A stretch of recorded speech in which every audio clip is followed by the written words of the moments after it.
ganito yung kwento. Nung bata pa ako, around 4 to 7 years old siguro, ang bored ko that time. Hanggang sa... Huh? Wow! Ang cute! Cute! Akin ka na!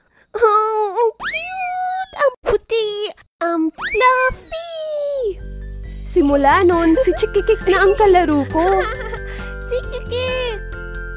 Pinapakain ng bigas, singkamas, patatas, at kung ano-ano pa. At sabik magising sa umaga. Yay! Chikikik! Hanggang sa isang araw, Chikikik! Chikikik, saan ka na? Chikikik, saan ka na? Chikikik? Saan na kayo si Chikikik? Di mahanap ang kaibigan. Nag-antay, napagod, at natulog. Natulog na malungkot. Anak, gising na. Kakain na. Masarap pang ulam natin ngayon! Adobong manok! Ang manok ni Nonoy! Yung nilalaro mo nung isang araw? Yan yun! Plot twist! Manok siya, guys. Chikikik? Siyang ulam namin ngayon? Hindi. Chikikik? Si Chikikik nga yan!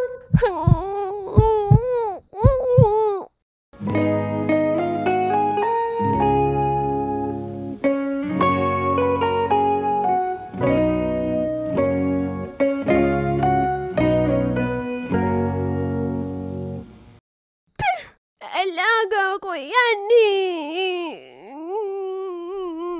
Oh, wala na. Kinatay na namin.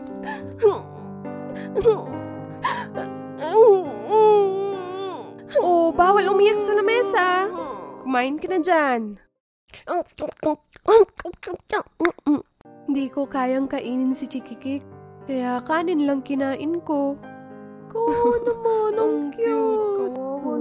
Awain naman yung bata na yun. Inulog ko na lang habang umiiyak. Miss na miss ko siya that night.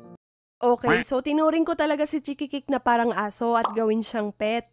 At na-attach talaga ako sa kanya kahit 3 days lang ang aming pagsasama. Nakita ko kasi tong news noon, kaya naalala ko yung sarili ko sa kanila. Akala ko ako lang yung ganito nung bata. Ang cute. Story Joes! Talagang childrens are naturally emotional. Kaya as guardians or nakakatandang kapatid, ay gabayin natin sila to process their own emotions. Ang deep. Inangkin ko kasi yung manok na di naman sa akin. Sa angkol ko yun. Kaya wag ma-attach sa di naman sa'yo. Boom! Boom, boom, boom! Huh?